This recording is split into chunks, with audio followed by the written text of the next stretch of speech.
in the House of Commons responding to Sue Gray's findings. He'll be questioned by MPs and be making a statement himself. We bring all of that live to you in just half an hour's time. But before that, analysis and the rest of the programme after your headlines.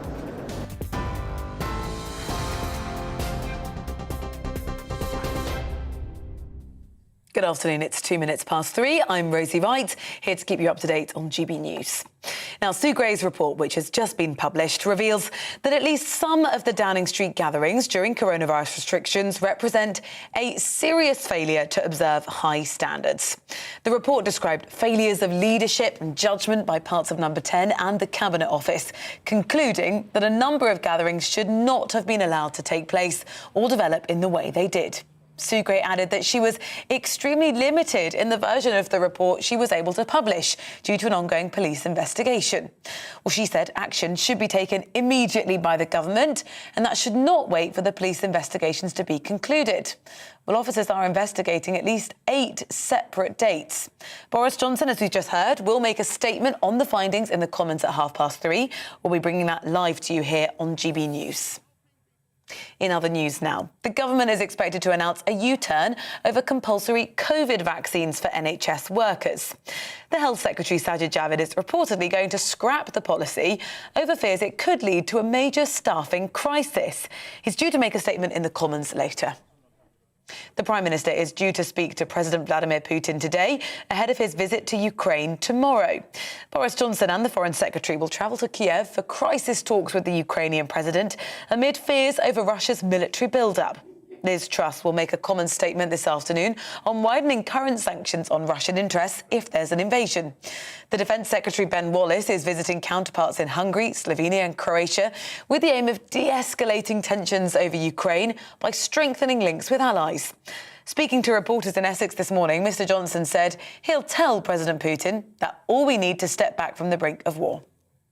What I will say to the President Putin, as I've said before, is that I think we really all need to step back from the brink, and I think Russia needs to step back from the brink. I think that an invasion of Ukraine and any incursion into Ukraine beyond the territory that Russia has already taken in 2014 would be an absolute disaster for the world, but above all it would be a disaster for Russia. More than 45,000 homes are without power after back-to-back storms hit the UK over the weekend. Most of those affected are in Scotland. Network Rail says train services are also being disrupted by trees that have fallen. Residents in Tyne and Wear say they're shocked by how much damage the storms caused. You would never ever think in a million years that would happen, especially weighting it of stone. But it shows you how strong wind is. Trees down, gable end, down, Sion Terrace is gone. We've been in the northeast, we've just come to get used to it really, but these last few years the weather seems to be just getting worse and worse. A British woman who was found guilty of lying about being gang raped in Cyprus has had her conviction overturned. The woman, who's now 21, was given a 4-month suspended sentence in 2020 for public mischief after withdrawing her allegation. The Supreme Court of Cyprus found she'd not been given a fair trial. A Brexit freedoms bill, which the government claims will cut £1 billion of red tape for UK businesses, is going to be brought forward. It affects how EU laws, which were kept for legal continuity after Brexit, are handled. Downing Street says the bill will ensure changes can be made easily and allow the country to capitalise on Brexit freedoms more quickly. A footballer, Christian Erickson, has signed for Premier League club Brentford 7 months after suffering a cardiac arrest on the pitch while playing for Denmark. The 29-year-old, who's now been fitted with an internal defibrillator, hasn't played since he collapsed at Euro 2020. The former Tottenham midfielder has signed a 6-month deal. Formula One has announced that COVID-19 vaccinations will be mandatory for all staff with no exceptions. The new season is due to kick off in March with a record 23 races this year. It's understood all current drivers are fully vaccinated, but the rules will apply to teams, media and hospitality guests as well. You are now up to date here on GB News. We'll bring you more as it happens. Now let's go back to Westminster to hear from Tom and the briefing.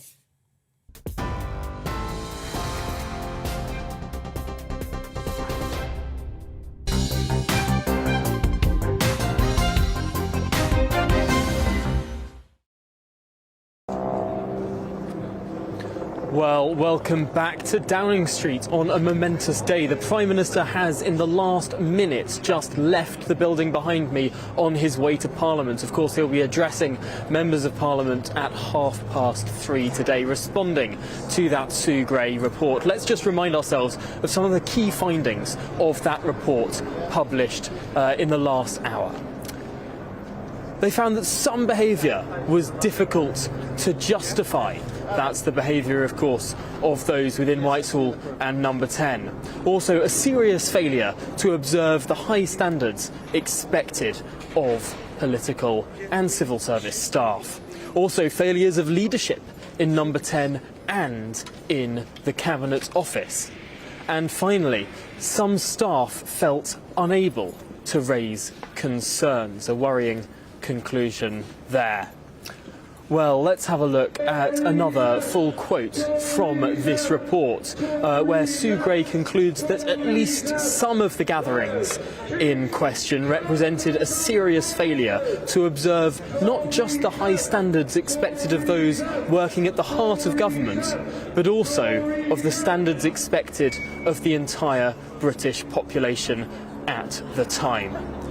It's a seismic conclusion, although a lot of this report has been redacted, of course, just 8 pages after speaking to over 80 individuals, after siphoning through WhatsApp messages, emails and official documentation. This was a mammoth investigation, and of course this report, perhaps we should call it a preliminary report, has been severely hobbled, of course, by that Metropolitan Police investigating a large number of these events that can't be gone into in great detail in this report released today. Well, let's talk now to Scott Benton, the Conservative MP, for some quick reaction off the back of this report. Scott, thank you for making the time on such a busy day. First of all, you've had some time to digest what is in this report. Will you be submitting a letter to Graham Brady? Absolutely not, Tom. The report clearly makes solemn reading. Rightly so, a number of things have taken place at Number 10 Downing Street over the last year or so which shouldn't have taken place. The Prime Minister was entirely correct when he apologised for those at the dispatch box several weeks ago. There are clearly going to be a number of recommendations which come out of the report, and the government need to respond to those and agree to implementing those in full. I expect the Prime Minister to do that when he speaks to the House of Commons in half an hour or so. But to put this into perspective, the bar, if you like, the opposition, the Labour Party or Boris's opponents in Parliament and the rest of the country were hoping for from this report were, for example, a smoking gun with Boris that have lied to Parliament, lied to the nation, and that would clearly be surpassing a red line on which Boris would have to resign.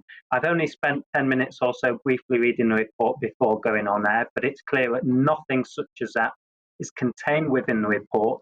So what Boris's opponents were hoping for hasn't been met, and on that basis, Boris should continue in office. I think that's quite clear, and that's the feedback I have received from my constituents, not just via email, but when I've been going knocking on doors over the last few weeks as well. Boris has great support out there in the nation, and I expect it to continue.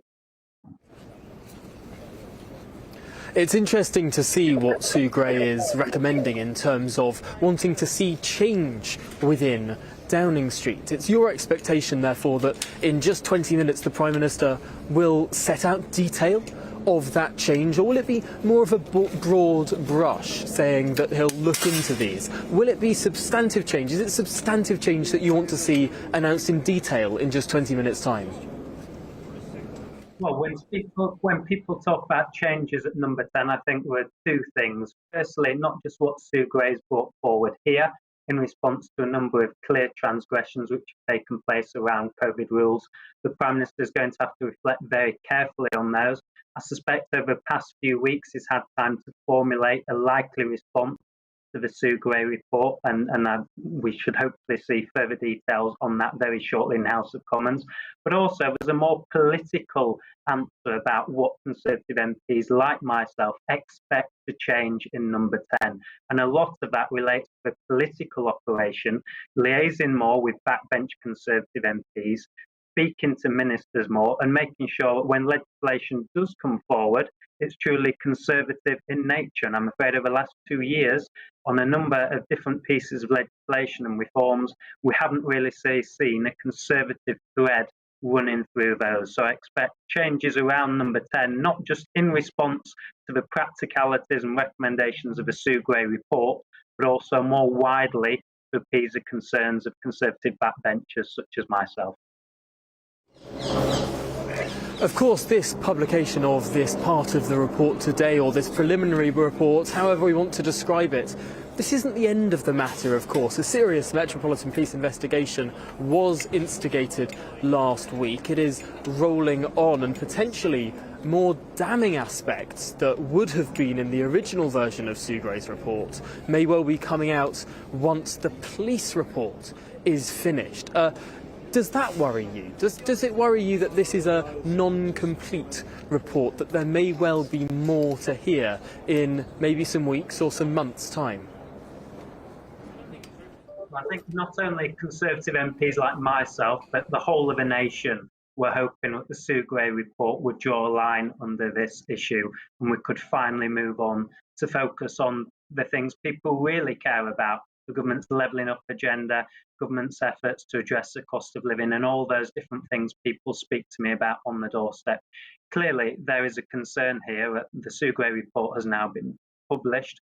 However, the police report and in current investigation could go on for a period of time. Nobody's able to really comment further on how long that investigation may take. And I think the danger here for the government is if a prolonged investigation continues over a number of weeks, if not months, then it does really inhibit the government's ability to focus on those domestic issues and to really turn everybody's attention back on the things we should be talking about. That's the concern colleagues such as I have.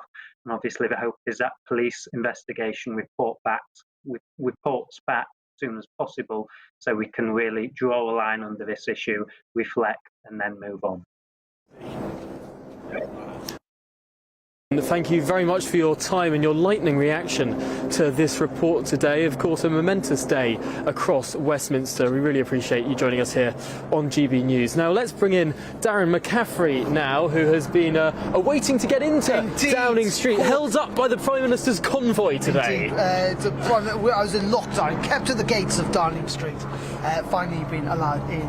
I think what's fascinating about this, Tom, is actually, in many ways, it's more critical than we thought it was going to be, to a large degree, talking about leadership inside and the failures of that. Now, that's not enough, of course, for the Prime Minister to resign. We're not going to see that this afternoon, though I suspect we may well see some other resignations of some of the senior staff in the hours to come. I think we'll see an apologetic Prime Minister in the Commons in the next couple of minutes. But actually, I think number 10 are going to be concerned about what's to come. If we take a step back to a degree, and we move away from kind of Sue Gray's preliminary report, because that's what it is now, just an update rather than the full report. We know that the Metropolitan Police is now investigating 12, isn't it? 12 different parties inside. More than we thought. More than we thought, and that includes one that the Prime Minister we know was at, though he argues he thought it was a work event, and another one inside the Downing Street flat. Which is fascinating. Not just inside the building, as some people have claimed this is an office as well as a home, but actually inside the Prime Minister's home. And I think under those circumstances, it starts to get, as I say, difficult for the Prime Minister about, did he really think this was a work event? Could he potentially face a fine, having been at that event, if in those circumstances it's found to be one? So today, we'll see an apologetic Prime Minister. I think, as Scott was saying, you know, a sense to try and move on. But there is no way that Downing Street are going to move on from this, because in the end, Downing Street are now being investigated in 12 different circumstances for alleged parties that broke the rules that they made. It's interesting because, of course, we've been hearing about all of these different responses that the Prime Minister could have. He could be apologetic, he could set out change, he could announce the departure of some staff. Would that strike the right mood if he were to let go of a number of junior people within the building behind us, but not? Would it look like he's escaping responsibility? I think there are two audiences here. There's the audience at home, of course, where I think that argument may well hold sway. But there's the argument within the Conservative Party where things are slightly different. And I say that because when you talk to a lot of Conservative MPs, as you do, you know that many of them want to see big changes inside Number 10. They think they actually quite like Boris Johnson, but they think that he's surrounded by all the wrong people who is allowing him to get involved in these kind of landmines that he keeps stepping on. And so I think that is one of the reasons that he will potentially seek the resignation of some of his senior members of staff today or in the days to come, essentially to shore up that support amongst Conservative MPs. It's one of the things they're asking for. The question about whether this report goes far enough for lots of them put in that letter to Graham Brady, I don't think we're there yet. I think, having said we'll wait for Sue Gray, we'll now wait for the Met to get back with their reports. Which could take quite a long time. It could take up to a year. In the previous time that Number 10 was investigated back I'm sure in there will be 2006. Try and conclude it as quickly as possible. But yeah, this could take weeks, certainly months. Yeah. I wonder, there's another thread that runs through a number of these events, and that is the Prime Minister's wife, quite frankly. We've heard that it was some of her friends that may have visited the flat. She was the one that surprised the Prime Minister with a cake, allegedly. There's something that's worrying Conservative MPs there in that respect, and that's not something that could easily be changed. No, I don't think the Prime Minister's going to get rid of his wife anytime soon. Yeah, I mean, it's always difficult to tell, isn't it? We don't really know what the relationship is in terms of Carrie Johnson, her role within government. Well, she doesn't have a formal one, but whether, how far that advice of the Prime Minister goes into shaping policy and that sort of stuff. I know Camilla Long in the Sunday Times wrote a piece yesterday saying that, if you add up animals and the parties and the wallpaper, you always come back to Carrie Johnson. It's difficult to tell. I think there is an uneasiness amongst some Conservative MPs about the influence she has on the Prime Minister, but in the end, I don't think that is likely to change, though, of course, this is Sue Gray. He was interviewed over 70 people. She's gathered WhatsApp messages, she's gathered text messages, emails. Some of this may well go back to the Prime Minister's wife, and she may well, if not having to answer questions in the public domain, will be, I think, forced to answer questions privately. So it'll be fascinating to see what the Prime Minister has to say. We know he's also going to meet Conservative MPs, the party, the entire parliamentary party. Yes. I think it's 6:30 this evening. I think there is a sense that we're not at that situation where, we're on kind of leadership watch, if you like.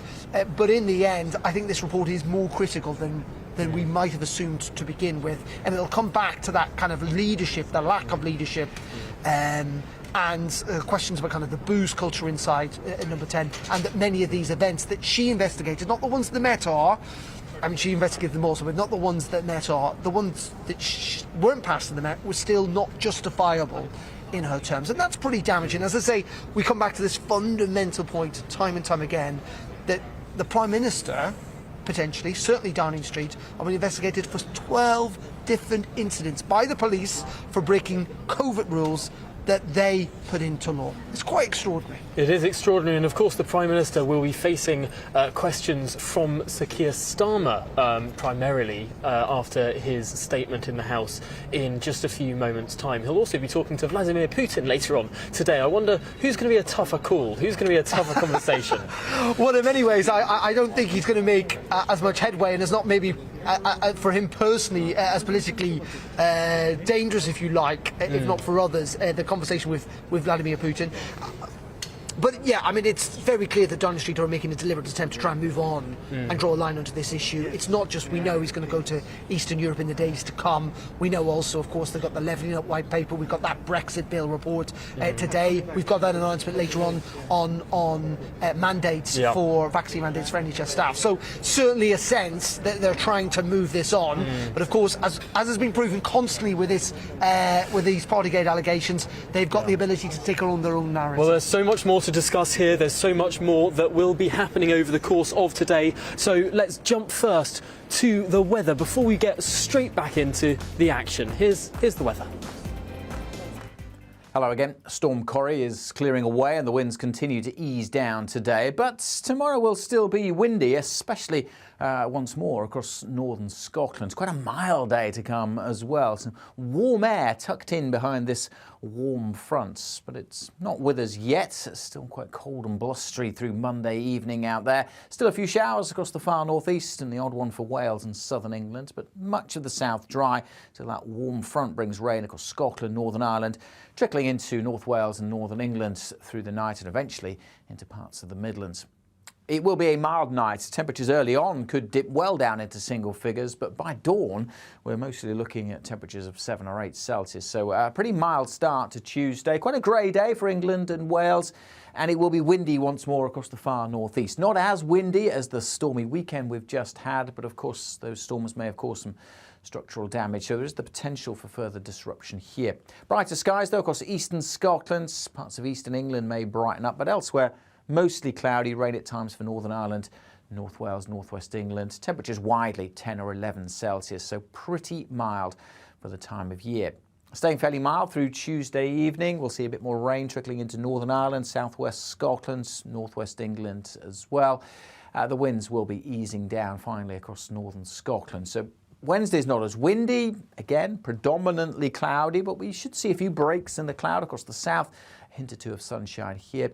Further rain at times for southwest Scotland, Northern Ireland, a little bit across northwest England. Temperatures, again, well above average. Only maybe 7 or 8 in Aberdeen, but elsewhere Belfast 10, London perhaps up to 12 Celsius. We might even hit 13 again because that mild air is tucked into here. However, it's not going to last. This cold front sweeps across the country during Thursday night, bringing a colder feel, certainly by Friday.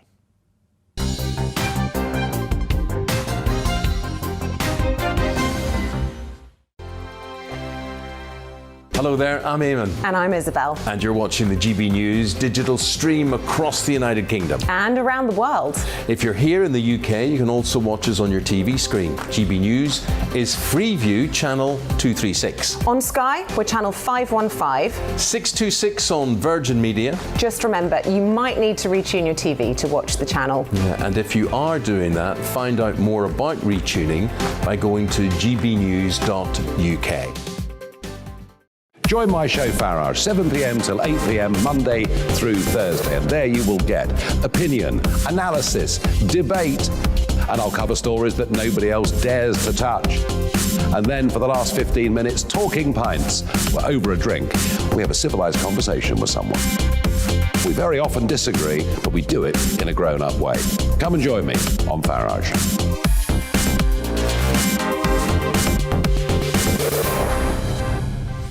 I'm Dan Wootton. Join me Monday to Thursday from 9 to 11 for the feistiest and most fun news debate on TV, where free speech reigns. I'll bring you a sharp take on the day's biggest stories, bombshell newsmaker interviews, and A-list guests.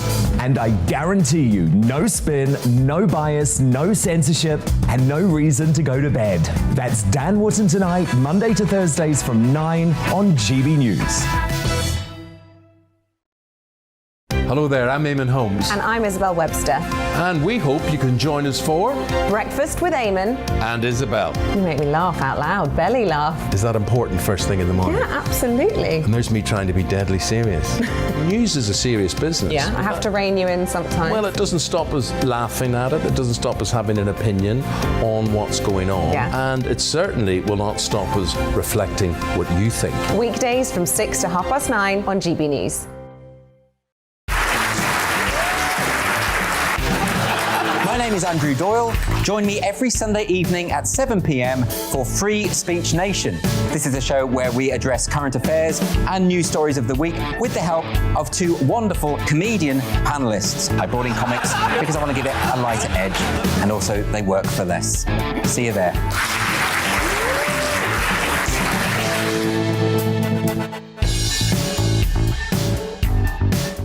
Join me, Mark White, here on GB News. For more than 2 decades, I've been at the sharp end of reporting crime and security at home and abroad. From the scourge of terrorism to the fight against violent crime and the deepening small boats crisis in the Channel, they're issues you rightly care about, and so do I. As GB News Home and Security Editor, my focus will be on the stories that matter to you.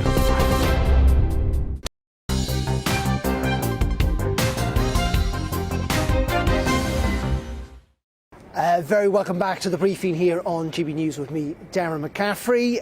Thank you to Tom, who very kindly stood in as I was locked outside Downing Street at the start of the programme. But it is 26 minutes past 3 o'clock. Thank you for your company on this Monday afternoon. Of course, we are talking about the Sue Gray report. We're due to hear from the Prime Minister in the House of Commons in the next couple of minutes. The report from Sue Gray, of course, it's only an initial preliminary report, if you like. The full one not due to come until after the Met have issued their investigations, but she does talk about a failure of leadership and judgment by both Number 10 and the Cabinet Office, and that many of the events or the alleged parties inside Downing Street were difficult to justify, and that those attending had failed to meet the high standards expected of those working at the heart of government. Well, let's bring in the Labour MP Steve Mccabe, who joins us down the line now. Good afternoon to you, Steve. I know this report's only been out for an hour or so. What's your initial thoughts on what you've heard and seen?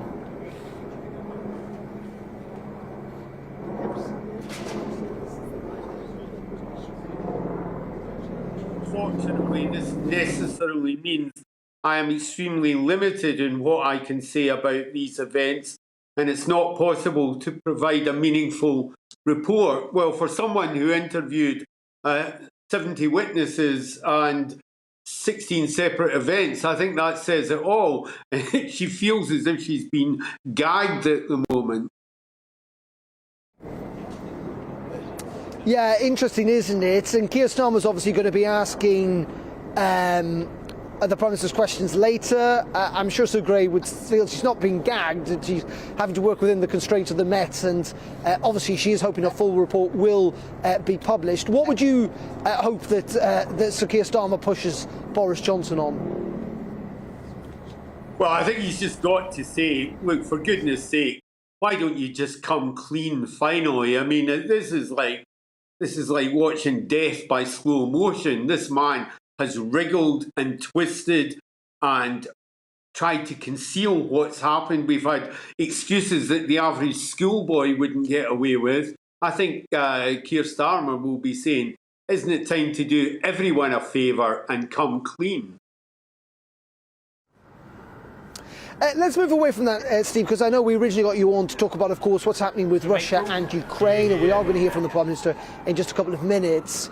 But just what is your thoughts ahead of this conversation, the telephone conversation that the Prime Minister is going to have with Vladimir Putin later on this evening? What do you want the Prime Minister to say to the Russian president?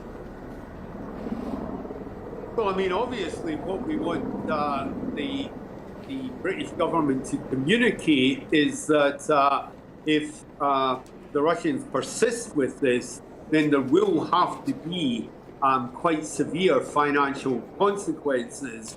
That's what we want to convey. I'm not sure that a man in Boris Johnson's predicament will have his mind sufficiently on the subject to carry with the authority necessary that sort of message. But Steve, at the same time, many people feel that the UK and indeed others, the United States, Canada, may be talking up the prospect of war. Contrary, it must be said, to what President Zelensky has said in Ukraine. Do you think there's a fear that actually, in some ways, we're talking up an event that means it's more likely? Well, I mean, there's always a risk in a situation like this, but I mean, the troops that the Russians are massing on the border are not a figment of anyone's imagination.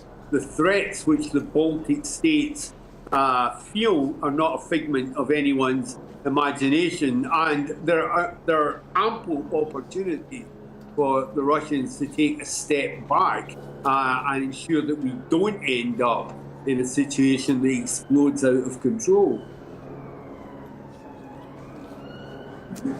OK, Steve Mccabe, thank you very much indeed for joining us. The reaction there, of course, to that conversation that we know that Boris Johnson's going to have with Vladimir Putin later on this evening after he comes back from the Commons. We're also expecting the Prime Minister to travel, of course, to Eastern Europe a bit later on this week. We know that Liz Truss is also going to go to Moscow, and Ben Wallace, the Defence Secretary, is in Budapest as of today on the Ukraine situation. But coming up in the next couple of minutes, we are going to hear from Boris Johnson in the House of Commons about Sue Gray's report. I think we can go into the Commons now because the PM is about to address MPs.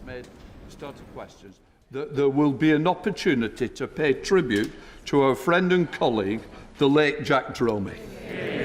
And that will take place on Wednesday. I'm sure honourable and right honourable members will welcome the opportunity to pay tribute at that point.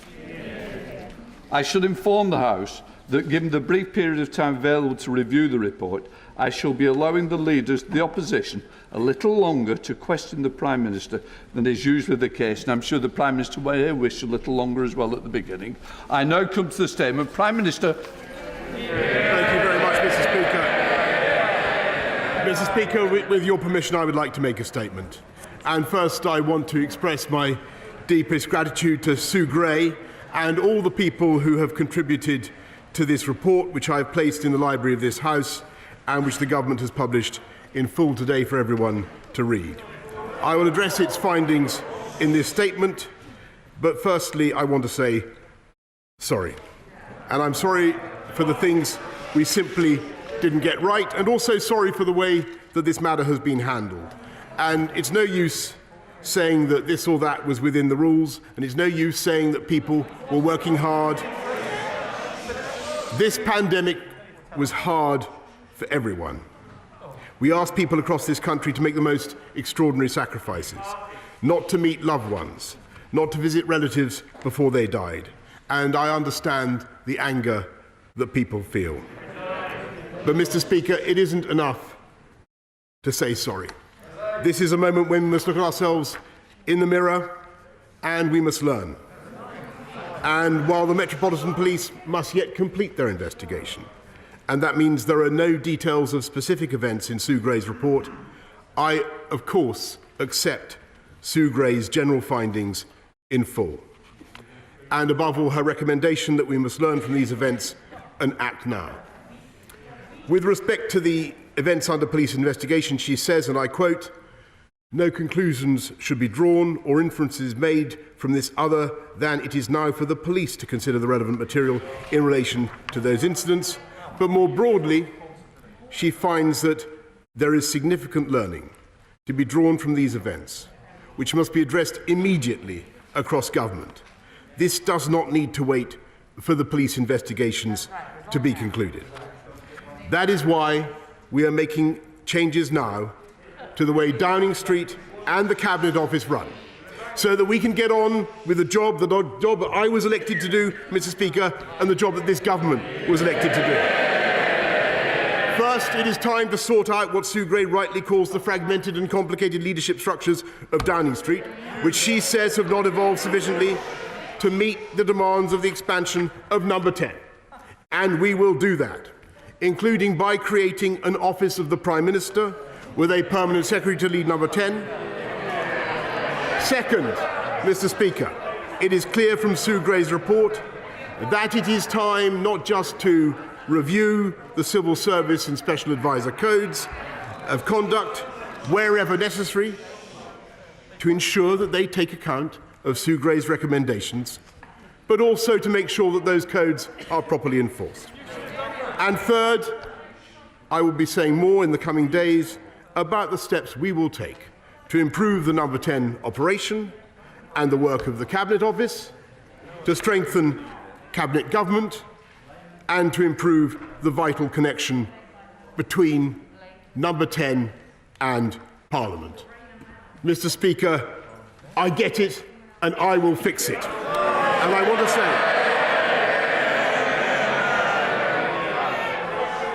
want to say, to the people of this country, I know what the issue is. Yes, Mr. Speaker, yes. It's whether this government can be trusted to deliver. And I say, Mr. Speaker, yes, we can be trusted. Yes, we can be trusted to deliver.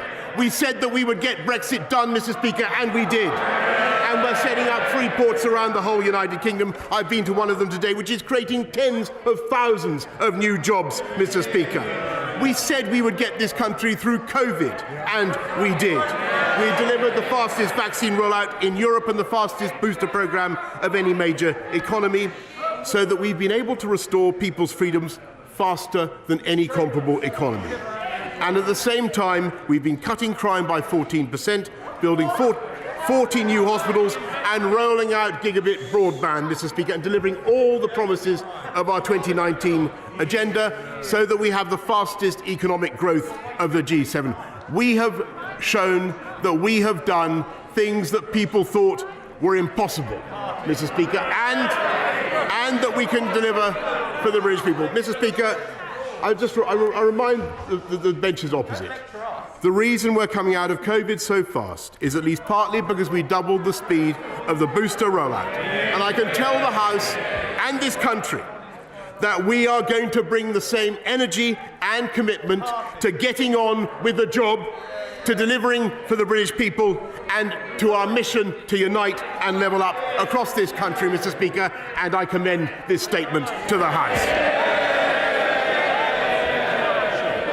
I now call Keir Starmer, the Leader of the Opposition.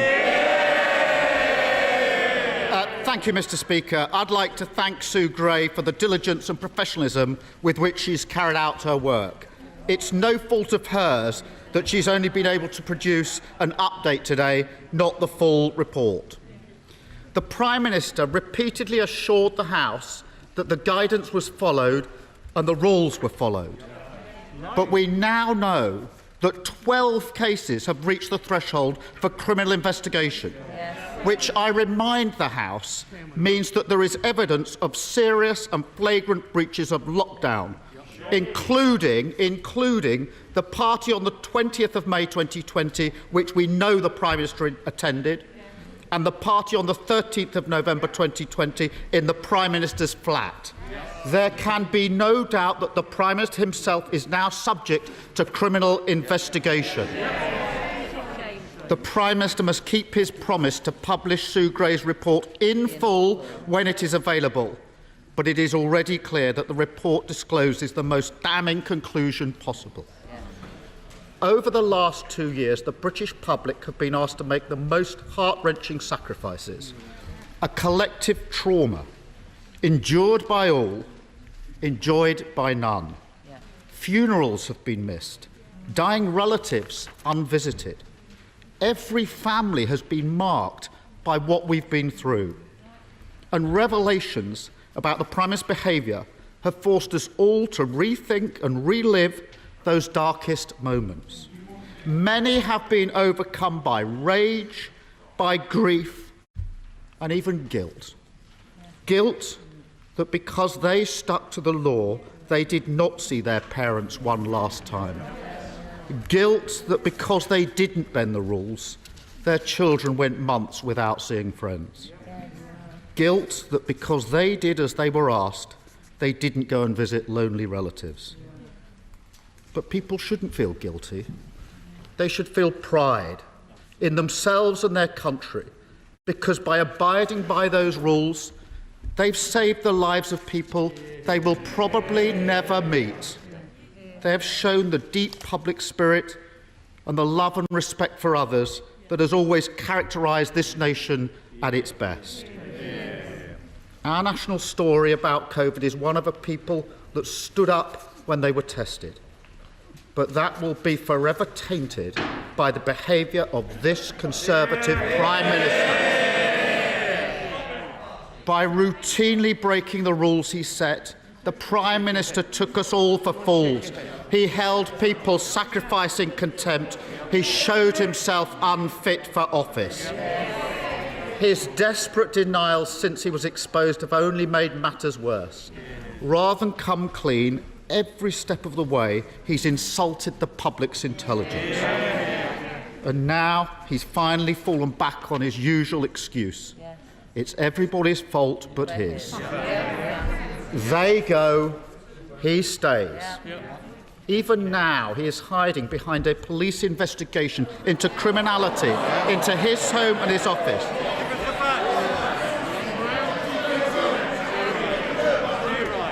Mr. Speaker, he gleefully treats what should be a mark of shame as a welcome shield.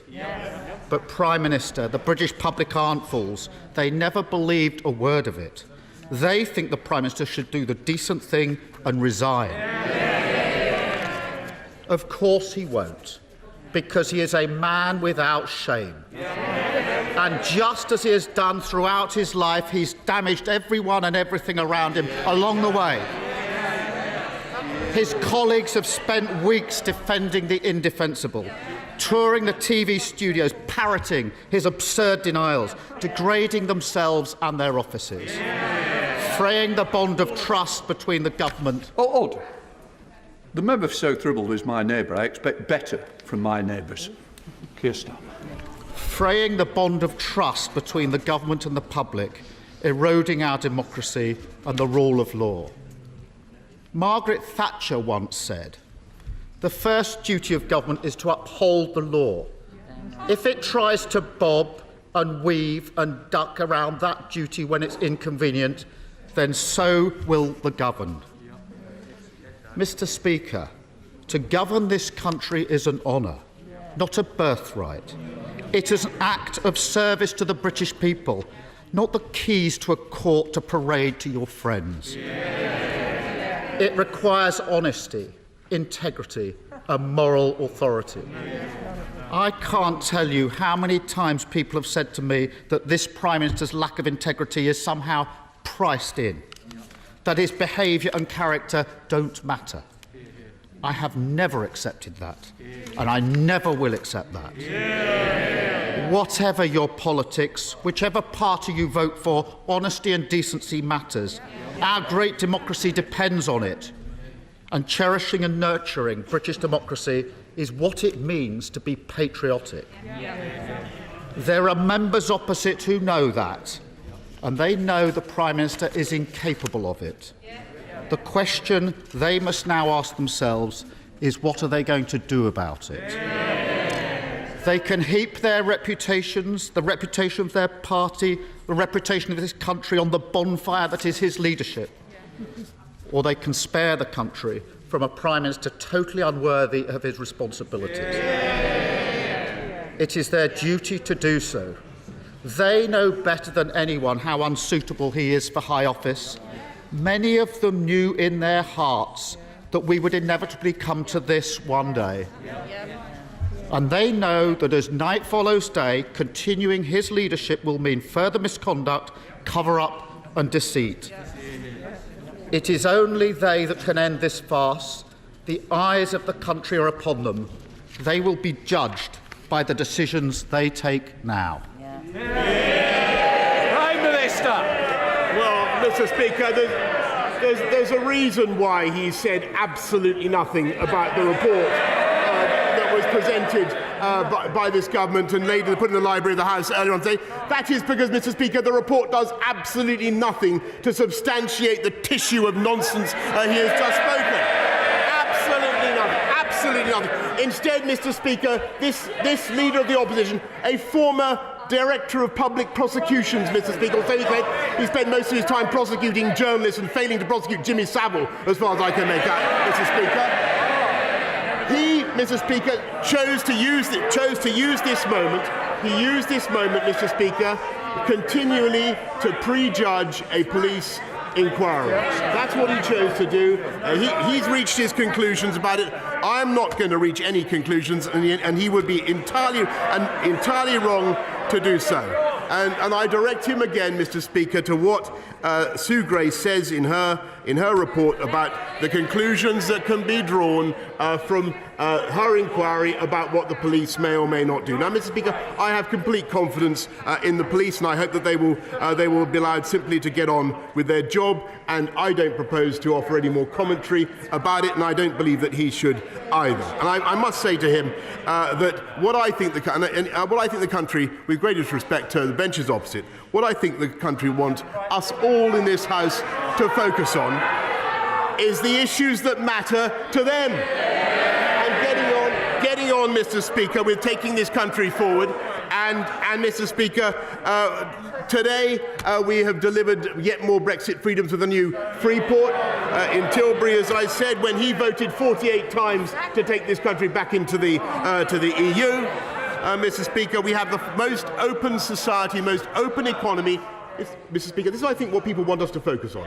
We have the most open society, most open economy in Europe because of the vaccine rollout, because of the booster rollout. And never forget, Mr. Speaker, that he voted to keep us in the European Medicines Agency, which would have made that impossible.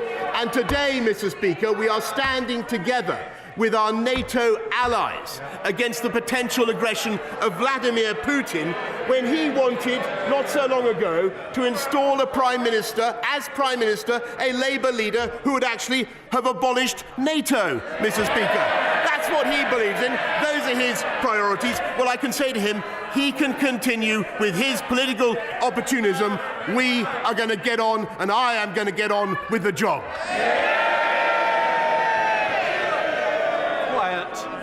Theresa May. Thank you, Mr. Speaker.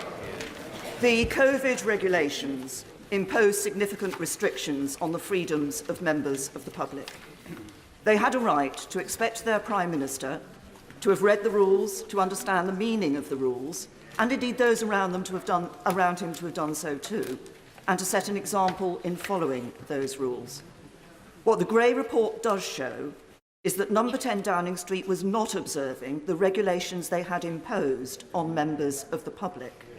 So either my right honourable friend had not read the rules, or didn't understand what they meant, and others around him, or they didn't think the rules applied to Number 10. Which was it? Prime Minister! With great respect to my right honourable friend. It's a very important question. I want to hear the answer, even if other people don't. Prime Minister. No, Mr. Speaker, that is not what the Gray report says. It is not what the Gray report says. But if I suggest that she waits to see the conclusion of the inquiry. I now come to the Leader of the SNP, Ian Blackford.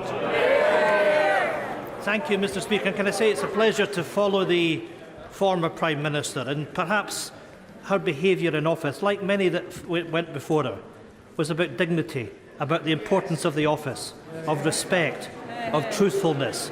And the Prime Minister will be well advised to focus on those that have not dishonoured the office like he has done.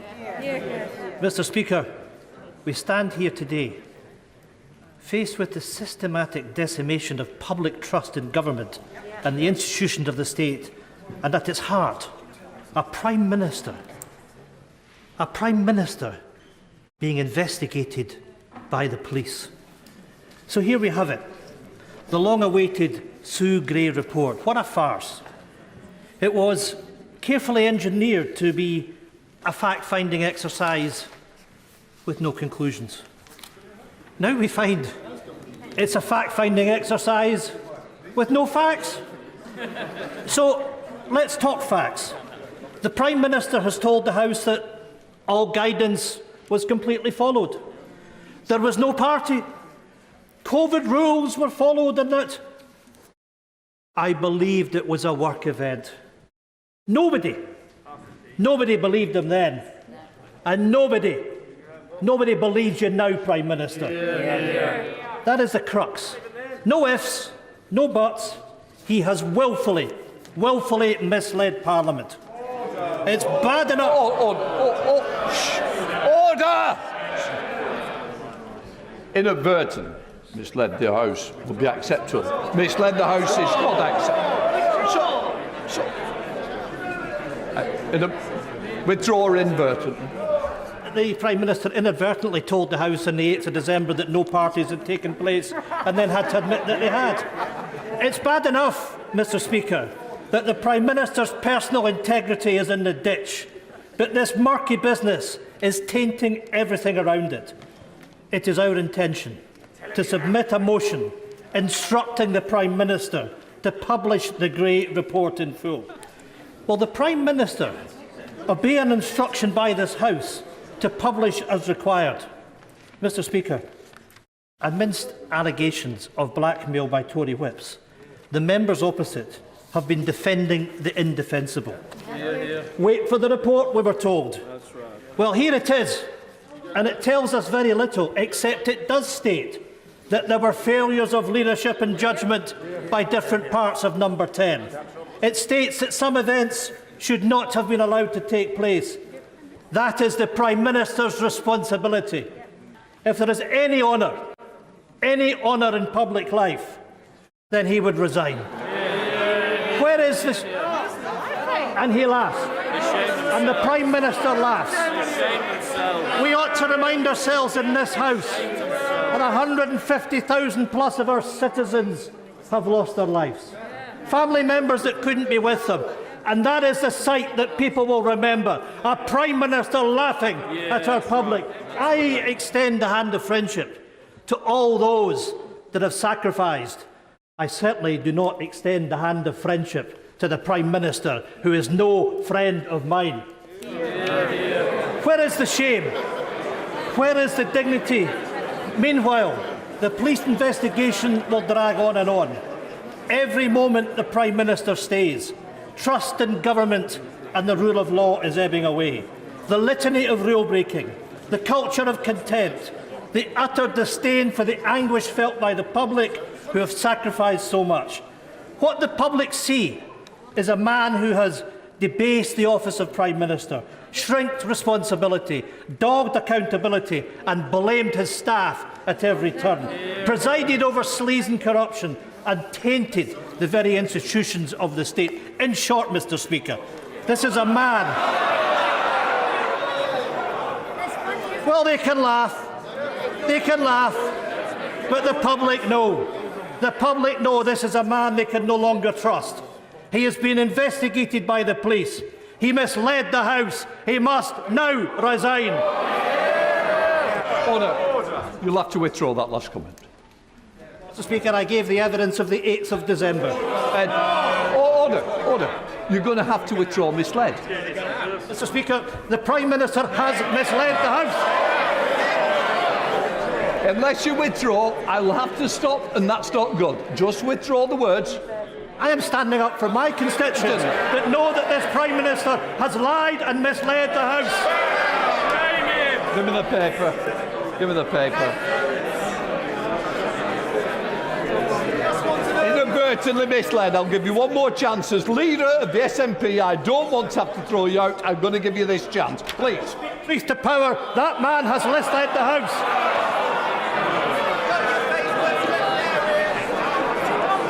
Shut up. I'm sorry it's come to this, and I'm sorry that the leader of the party has not got the decency to just withdraw those words in order that this debate can be represented by all political leaders. Would you like to inadvertently? If the Prime Minister has inadvertently misled the House, then I will state that. Right, we're going to leave it at that. Prime Minister. Mr Speaker, I'm grateful to the Right Honourable Gentleman for withdrawing what he just said, because he was wrong then, and he, I'm afraid, is wrong in his analysis. And I apologise, as I've said, for all the suffering that people have had throughout this pandemic, and for the anger that people feel about what has taken place in Number 10 Downing Street. But I've got to tell the Right Honourable Gentleman that for much of what he said, his best course is simply to wait for the inquiry to be completed. Can I just say, I take it the Honourable Member has withdrawn it, the Right Honourable Member. That the Prime Minister may have inadvertently misled the House. But, order. To help me, to help the House, you've withdrawn your earlier comment and replaced it with inadvertently. It's not my fault if the Prime Minister can't be trusted to tell the truth. Under the power given to me by Standing Order number 43, I order the honourable member to withdraw immediately from the House. From the House. Rivera, it's all right, we don't need to bother. Right, let us move on. Andrew Mitchell. Does my right honourable friend recall that ever since he joined the party's candidates list 30 years ago, until we got him into number 10, he has enjoyed my full-throated support? But I am deeply concerned by these events, and very concerned indeed by some of the things he has said from that dispatch box and has said to the British public and our constituents. When he kindly invited me to see him 10 days ago, I told him that I thought he should think very carefully about what was now in the best interests of our country and of the Conservative Party. And I have to tell him he no longer enjoys my support. Mr. Speaker, I must tell respectfully my right honourable friend, great though the admiration is that I have of him, I simply think that he's mistaken in his views, and I urge him to reconsider upon full consideration of the inquiry. Dame Angela Riedel. Thank you very much, Mr. Speaker. The Prime Minister told us, and I'm quoting him, I have repeatedly been assured since these allegations emerged that there was no party and that no COVID rules were broken. We now know that 12 of the 16 parties are subject to a police investigation, and that of the remaining 4, the Sue Gray report says that she's seen a serious failure to observe the high standards at number 10. She's seen failures of leadership, failures of judgment, and the Prime Minister thinks this is fine. So just how bad do things have to be before he takes personal responsibility, does what everybody in this country wants him to do, and resign? Mr. Speaker, what we are doing is taking the action that I've described to set up a Prime Minister's Department to improve the operation of number 10, and we will be taking further steps, Mr. Speaker, in the days ahead. Graham Stewart. Speaker, the inquiry has found there have been serious failings and has suggested there be changes in the way that number 10 is run, and there's a real opportunity now to take forward this new office of the Prime Minister and ensure further improvements are made so that we can carry on delivering, because what the parties opposite hate is the fact that this government will carry on delivering on the things that matter most to people, while also making sure that the governance within number 10 is improved.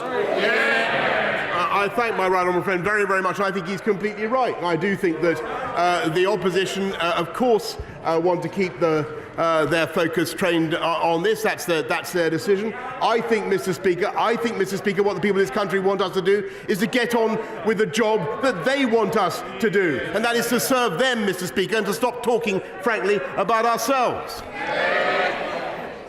Mr. Speaker, there is no word in the English language for a parent who has lost a child. No equivalent of widow or orphan for that particular horror.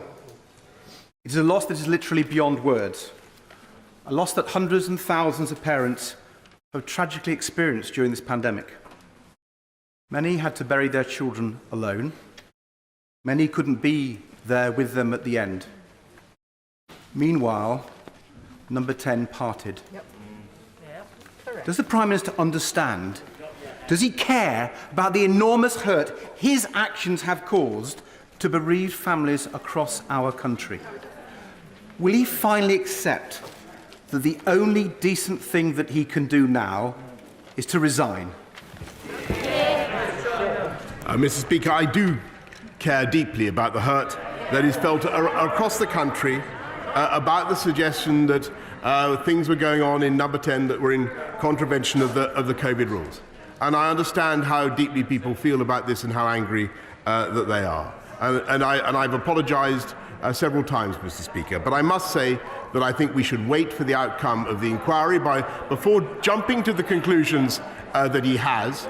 And in the meantime, we should focus on the issues that matter to the British people. Caroline Noakes. Speaker, the public and this House have been frustrated by having to wait for Sue Gray, wait for the Metropolitan Police, and today the Prime Minister has announced his new office at number 10. Please can you let this House know what specific structures are going to be put in place so that this House can hold it accountable? Well, Mr. Speaker, we will make sure that there's a new permanent secretary who will be accountable to me, and we will make sure that the codes of conduct that are applied both to SPADs and to civil servants are properly enforced, and of course all of that will be properly communicated to the House, Mr. Speaker, and what I want to see is much better communication and links between number 10 and the entirety of the House of Commons, and we will do that. Sir George Howard. Thank you, Mr. Speaker. Yesterday, at the local Tesco store in my constituency, a constituent asked me, and it was in a tone more in sorrow than in anger, why doesn't the Prime Minister realise that as every day goes by, he damages the reputation of our country and abroad and around the world? Why, he said, doesn't the Prime Minister realise that? How would he respond to that constituent? Mr. Speaker, I think the reputation of our country around the world is built on the fastest vaccine rollout in Europe, if not in all the major economies.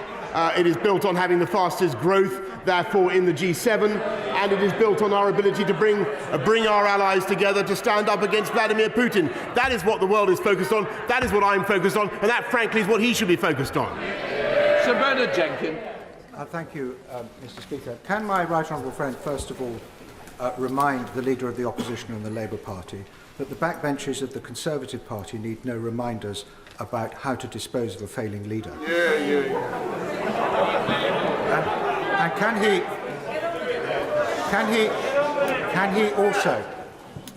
he also, when he is restructuring number 10, concentrate on the fact that the country wants results? We can't see the point of such a large number 10 superstructure, that it needs to be slimmed down and streamlined. And can I commend his determination to restore cabinet government, and it is on results over the next few months on which he will be judged. Well, Mr. Speaker, I thank my right honourable friend very much for that, and I think he's entirely right, and I'm more than content to be judged, Mr. Speaker, on the results that we've already delivered and the results that we will deliver. I'm sure that we will be greatly assisted by the reforms of number 10 that I've outlined. Diane Abbott. Thank you, Mr. Speaker. Anybody who's actually read the Sue Gray report can only wonder what she was made to leave out. Will the Prime Minister give the House an undertaking that as soon as he is able, he will release the